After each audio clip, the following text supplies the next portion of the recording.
I'll admit that I'm not usually the biggest Diablo-style ARPG fan, but I was instantly sold on the idea of becoming an all-powerful necromancer that controls a great Undead Horde. And in that regard, Undead Horde definitely lives up to its name, but unfortunately it doesn't go much deeper than that.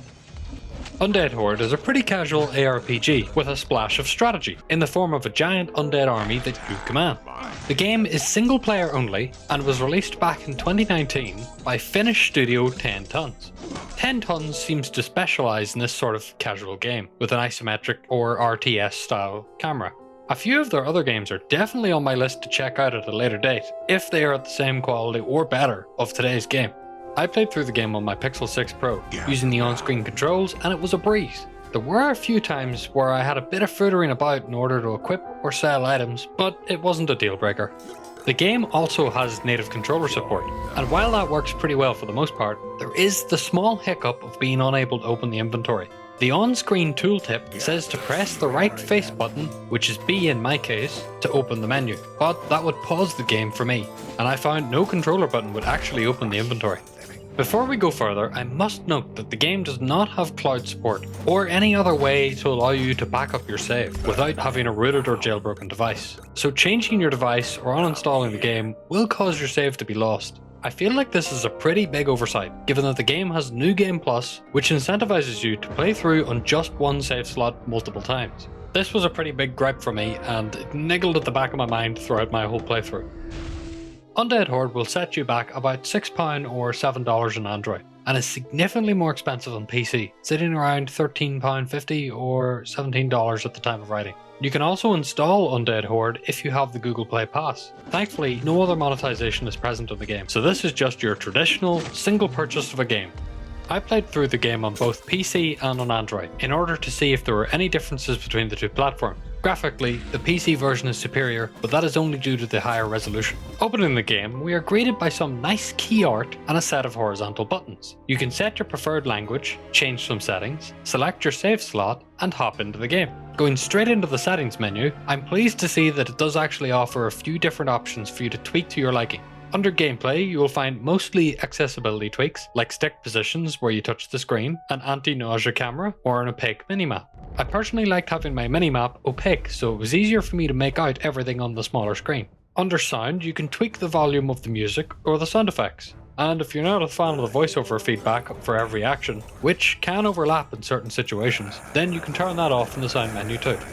Surprisingly, the game actually has a few different graphical tweaks that you can perform, like changing the scale that it renders at, changing the particle details from low to high, turning on or off FXAA, disabling or enabling the bloom, disabling or enabling the dynamic shadows, or just outright disabling the foliage. Note that disabling the foliage requires reloading an area, while dynamic shadows requires the entire game to restart. On my Pixel 6 Pro, I found that having the particle detail on low, with FXAA turned off, and the render scale set down to about halfway, helped keep my performance nice and smooth without having too much of an impact on the visual quality of the game, given the distance that I hold my phone. The only improvement I would like to see here is if the render scale had a percentage beside it, or showed the specific resolution it was rendering at, so I could tweak this much more optimally than I currently can. In Undead Horde, you play as a once powerful necromancer who has been released from his prison by a very unfortunate chicken after being sealed away for a long time. And now it is time for you to extract your revenge and wipe out all the living. The story here is presented to you through text boxes over skeletons found throughout the world, or through interactions with your arch nemesis. I really wish these had voiceovers, or at the very least that there was a place for me to reread these blurbs in order to get more invested. There were a few times I quickly read through something that a skeleton had told me, only to immediately forget what I just read, and I had no way to double check what it was, having to resort to an online guide. There were a couple of times where I felt like I had no idea why I was in a new area, except that I was there to kill the living. The story isn't usually the focus of this kind of game, and Undead Horde is just the same, letting the story fade into the background. The story elements are there if you really want to get invested, like some of the skeletons that you interact with talk about things that happened to them and how they ended up in the cage. Having said all this style of game really doesn't require an in-depth story for you to have a good time. Moving on to the visual side of things, the graphics are a well-executed low-poly style, which likely helps towards the performance of the game, since there's huge amounts of units on the screen at once. I'm quite a fan of the casual feeling art style that Undead Horde uses. It has a nice charm to it, and everything feels quite friendly. Even with the birds and their guts hanging out, everything feels kinda like I'm playing with a bunch of matte painted toys. There is a nice attention to detail in everything, like your resurrected chickens having their innards showing, and each different type of resurrected human is a skeleton wearing a different outfit, which really helps separate them from other skeletons. Every unit is pretty readable, even from a mobile device. Their silhouettes and overall size really helps differentiate each unit from each other, so you can make out the composition of your force without too much thinking. I also found the colour palette really pleasing to look at, and it really helps with the casual feel of everything. With everything being in a matte style, this meant that anything that was far more saturated really stood out. Throughout my playthroughs, nothing really felt like it didn't belong, so the art team really did a stellar job here. Considering the game was released back in 2019, the low poly art style also helps Undead Horde hold up pretty well today. The lighting techniques used here are still impressive on mobile, with a good amount of dynamic lights in each map helping ground everything just a little bit more. While all the animations in the game were pretty clear and perfectly functional, I encountered a consistent minor animation bug with the giants, where they would throw their giant rock in the wrong direction, and the rock would phase through their body towards the actual target. I had a couple of performance problems on my Pixel 6 Pro, like whenever I went near the summoning statues in the home base, the frame rate would noticeably drop, so that area might be a touch heavier than others. After playing the game for a while, the phone would heat up quite a bit, and my frame rate would drop dramatically from what I felt was a smooth 60 FPS to hovering around 46 FPS. This can drop even lower, to below 30 when you're in combat with a large horde. I stress test the game with a huge horde of peasants, and the game just didn't handle it very well, with large hitches throughout the combat, so late New Game Plus might end up being very heavy on your phone. I mentioned earlier about my preferred graphics settings. I came to these after messing around with the settings, trying to get a solid 60 FPS. However, given that most phones don't have active cooling, regardless of your settings, eventually the heat build-up will affect your frame rate. I bought an active cooler for my phone, and it did help a little bit, but even with this, heat will continue to be a problem on mobile devices. I don't have too many comments relating to the audio. The audio in the game was pretty functional for the most part, and sound effects were clear in letting me know what was going on, with enough of a variety of sound effects that the same sound wouldn't play over and over again in a way that would get annoying. Jonathan Gear did a pretty good job on the music for the game, creating 6 tracks that worked pretty well in the environments that they played in. My personal favourite is the main melody of the game, titled Undead Crypt. It played quite a few times throughout the game, specifically when you're scrounging around in the underground, or when you're in your home base. My only negative about the music is that it didn't noticeably change during combat. It would have been nice for there to have been a combat variant for some of these tracks to really help with the chaotic feel of the fights. Another audio feedback I would have liked is that there could have been unit cries, since all the living units were silent, regardless of whether or not they were just dandering about, or just being slaughtered by their recently resurrected mates. They just had nothing to say about it. It would have been nice to flow your forces into a village and hear all the villagers scream as your undead have their way. When you take control of your necromancer, you'll discover that the controls are pretty straightforward, boiling down to swinging your weapon, casting a spell, activating 2 different abilities, and commanding your minions towards whatever you want them to kill. And that's the height of your controls for the whole game. When you start the game, you'll only have a melee attack and the ability to resurrect a few weak units, gaining the rest of your abilities as you progress. Since you start with a low command count, you'll also need to be careful not to lose any of your units, as you're surprisingly squishy without them. Even a bunch of chickens are enough to take you down in the early game. Thankfully, there is an emergency shield that pops whenever you're under attack without your forces, or when your health gets drastically low. This could be a lifesaver if you don't keep track of your command count. The best part of the game is its namesake, your Undead Horde. You start the game off with a small selection of weak skeletons and undead chicken, unlocking more as you kill more living. After each battle, you can replenish your forces by resurrecting those that you just killed, making sure your horde stays nice and healthy. You can even get rid of any weaker units, or any that have little to no health, so they can quickly be replaced by healthier units. Resurrecting units never got old for me, and I got a little thrill every time I seen the little icon telling me units could be resurrected. There's a large variety of units, so you can have a pretty interesting force if you treat them like a pick and mix. While you do get a notification for unlocking a new unit, I wish there was a menu somewhere to show the progress towards unlocking the next unit. You can go back to your base and check the unlock status of your units, but I really only returned there when I died or lost all my units. Back at your base, you can replenish your forces from the summon statues, allowing you to resurrect specific unit types after you've killed enough of them. This variety is great, but I found a lot of the time I was simply selecting units that had the highest DPS, which really took away from how interesting the army formations could really be. You'll have a lot more fun, albeit a more difficult experience, if you don't min-max your forces. Though throughout my playthrough, I couldn't escape the feeling that I wasn't utilising my command cap to the best of my ability. Most of your time in Undead Horde will be spent pointing your forces in a direction, summoning them back to you, and supporting your forces with different spells or buffs. It's a little frustrating having to command your units to follow you again straight after each encounter. If you don't, then they just kinda wander around brainlessly. It would have been nice for this to automatically happen at the end of combat. But walking into a town of peasants with an army of their undead friends, or some undead bears, is a great experience you get early on in the game. Watching as your minions spread throughout the town like wildfire, destroying everything in their path, just never gets old. Though, I do wish the AI would have some more reactions than simply fighting back. Seeing the little NPCs running away screaming, even if it was just during the early game, would have really helped with that feeling that your horde is a true force of evil.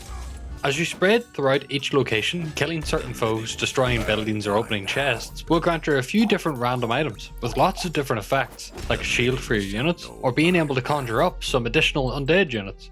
Most of what you pick up will end up being fodder for you to sell, but sometimes you'll get something really interesting that you want to check out. Like a sword that seems to level up with you, or an AoE scythe that drains health from all the units you hit. I love the variety of different effects and items you get here. It's always interesting getting loot to see how it can affect your build. It's especially fun to try out different things like swapping out your fast attacking daggers for the slower hammer, which grants your units additional damage when attacking buildings. With the money that you get from pillaging towns or selling your fodder items, you can buy stuff at the shops in your home base. These shops unlock as you get through the first half of the game, and you have to use gold to level them up to your level.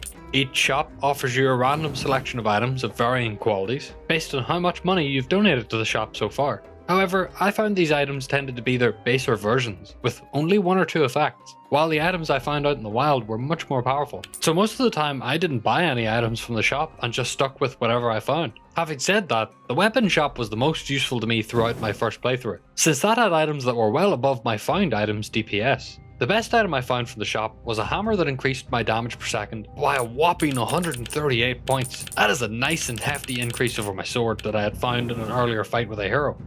Heroes are Undead Hordes versions of a boss that you will occasionally encounter throughout the game. These are powerful single units that have significantly higher stats, so taking them down usually requires a full horde. But once you have taken down a hero, they tend to drop some of the best loot in the game and will be available to recruit to your army from your base, at the cost of some of your gold. Since these units are so powerful, they tend to last throughout multiple encounters, and are well worth the gold investment.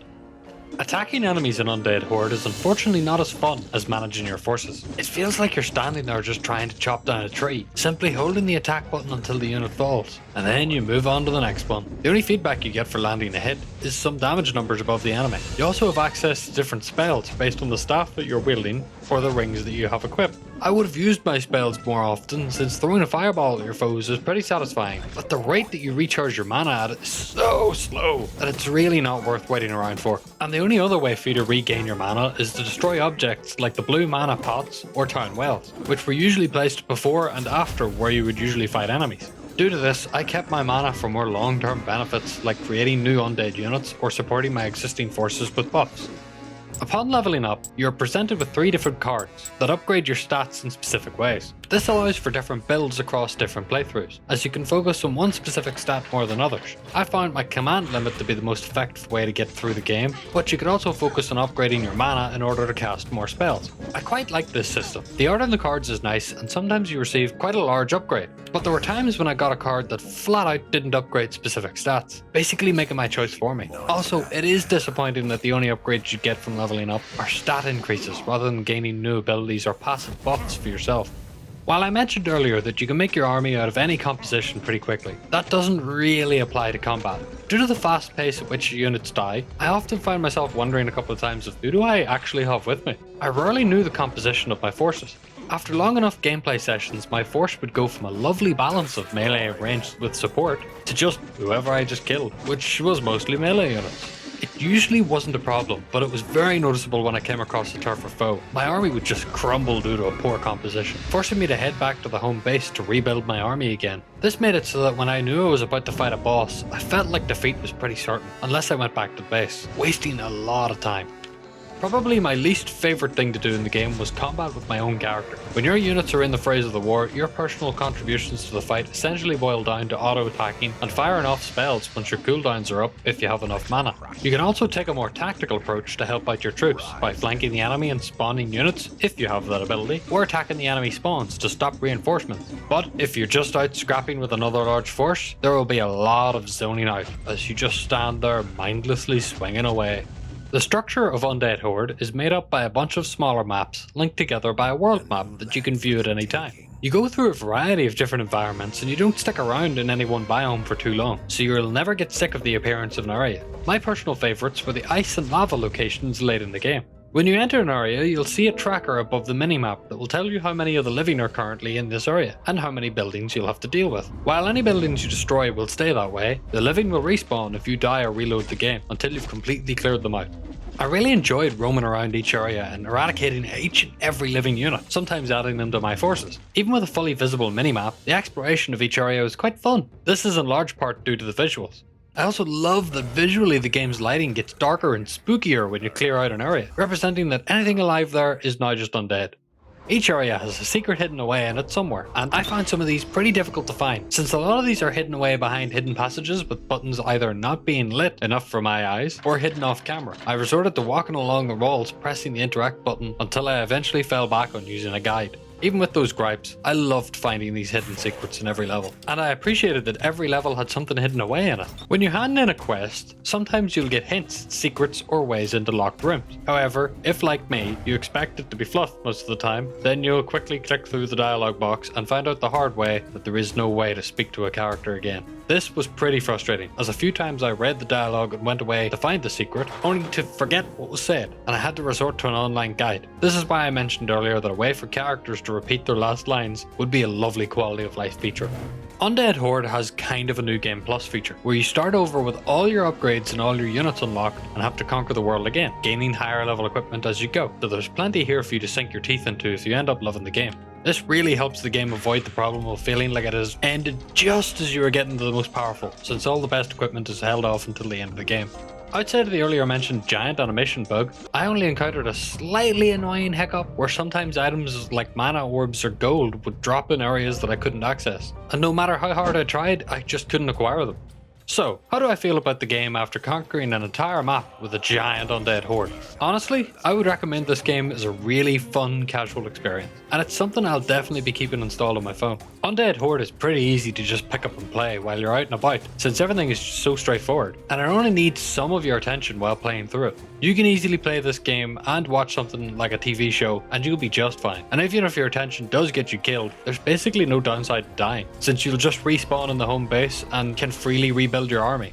While the game is shallow, and your personal involvement in combat feels more like an officer at the back of an army rather than an all-powerful necromancer, the feeling of commanding a large horde and mixing and matching units to see which composition works best is just great fun. Adding on to that, New Game Plus allowing me to bring in my late game units into the early game stages and watch as the giant warriors, a huge horde of skeletons, just sweep across the map unopposed is fantastic. Though, for me, the big kicker is the lack of a way to back up your save. While I was playing, I just could not shake the feeling of if something goes wrong, my progress is just gone. Especially since there's no manual way to save the game here. The best suggestion I can give for Undead Horde is to buy the game if you want something that you can bash away at while you're chilling outside, since it isn't hard or stressful at all and has some really great replay value. I can't recommend the game on PC since it's such a casual game, but having said that, it might be perfect on something like the Steam Deck, since a game like this feels right at home on a portable device. So, now that you've heard my thoughts about the game, how are other people feeling about it? Looking at the Google Play Store, we can see that the game is sitting at a respectable 4 stars, with 739 reviews. And looking at other people's reviews, it looks like there may be performance issues across the board for different phones, as a few people have stated having similar frame rate issues. Some have also mentioned the same controller issue that I had, so that may not be an isolated issue. On the positive side of things, people seem to be really enjoying the casual gameplay and are having a lot of fun with the horde variety. Alrighty, thank you very much for watching. If you have any suggestions or any specific games that you want me to check out, make sure to leave your suggestions in the comments below. If you wish to support what I'm doing here, you can like and subscribe to the channel, or you can dive down to the description for the usual links.